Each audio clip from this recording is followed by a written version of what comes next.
Hey, what's going on? Colin here. This is my third video in my series documenting my artificial disc replacement surgery. My last video was a 24-hour post-op update, and this is my now 2-week and a day update. So I wanted to make some videos in between there, but I'll be honest with you, I was just kind of taking the medicine they were giving me, trying to relax. Was staying with my parents. I just moved back home yesterday. As you can see, the neck brace is off. The doctor recommended 4 hours a day, no neck brace, and try to start doing kind of normal movements with my neck. I'll be honest with you, one of the first things that indicated to me that I had a severe issue was prior to my surgery, prior to even knowing I had herniated discs that were, compressing a nerve, was when I would drop my head back. There was a point at which I would lose control. I could tell that if I went back any further, my head was just going to drop back and I would stop being able to hold it up. That's back and worse than it was before. And turning is the right side feels okay. The left side, very uncomfortable. So just for an update, during those 2 weeks, I was sitting in a recliner, sleeping in a recliner. That was very, very helpful. Kind of just relaxing, laid back, trying to sit up straight, keep my neck straight. I did have a follow-up with my surgeon yesterday. They took another x-ray. Radiographically, the disc looks perfect, which is great news. I'll drop a picture on the screen. So it looks great.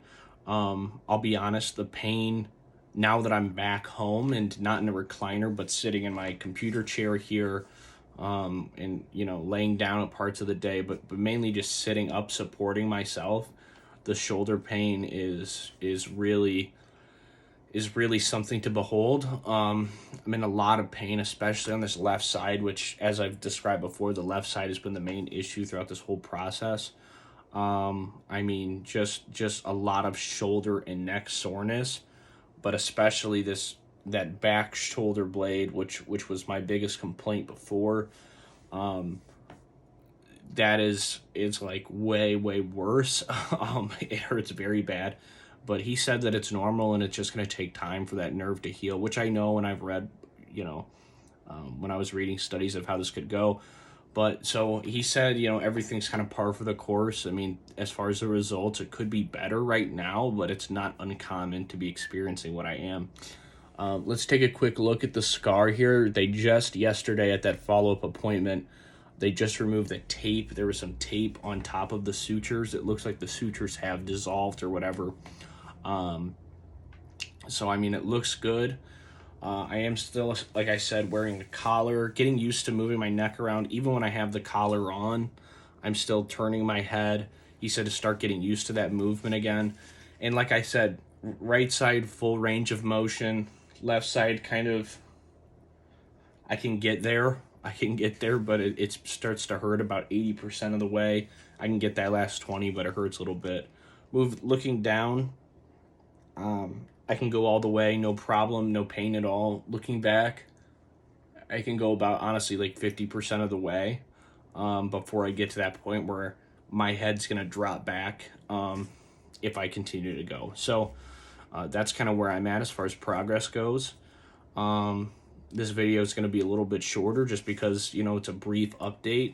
But basically, yeah, wanted to let you guys know where I'm at, let you know that out of the neck brace 4 hours a day. Follow up in 4 weeks with the doctor. If there's not any developments between now and then, that'll probably be the next time I upload a video. As always, these videos aren't medical advice. I'm just documenting my experience with artificial disc replacement surgery. Again, C4, C5, had it replaced with a Mobi-C device. Again, guys, this is just, something that helped me was watching other people's videos, their accounts of their experience having this surgery. Something that brought me comfort, so that's what I'm trying to do. So, if you guys have any questions, obviously consult your doctors or physicians or surgeons, whoever's managing your case. But as far as my experience, if you have any questions, please leave a comment And other people, if you have any information to share with people that do comment, or your own experiences, feel free to share those, because all of that is super helpful, I think. Not, again, for like a real like true medical advice stance, but just, what have other people gone through and what can I expect to go through. Obviously every case is different, so take it with a grain of salt, but I think there's something more personal about hearing a story from a person that it matters to, as opposed to like reading a percentage on a study that's been done. That's just my personal opinion. I will say one thing. I did start sleeping down flat. I was sleeping in a recliner. I moved back home because I was going to start sleeping flat, which is a real problem for me. I've always been, I'm like a stomach sleeper. I sleep like face down, essentially, with my neck turned to the side. So it's been really difficult for me. So what I've been doing is I've been lining my body with pillows on either side, not full body pillows, but just regular pillows. And then I've been using one of these, which I don't know if you've ever seen this, but it's like your head goes in between it and it kind of restricts you from turning side to side in your sleep. I don't know how helpful it's been, but I'm sleeping okay, waking up with no more pain than usual. Again, sitting in the chair, I think, is the cause of most of my pain now that I'm actually supporting myself. But anyway, I would recommend picking one of these up if you're going to have this surgery, especially if you plan on sleeping flat, just to kind of keep you from turning side to side. And again, lining your body with pillows or something to kind of restrict that movement. That's at least helped me. So yeah, I will keep you guys updated with any further progress, but so far so good. Just taking it day by day, and hopefully in a few months we'll see that I'm in a much better place, and that's where we're on track to be. So thank you guys for listening. I appreciate it, and see you next time.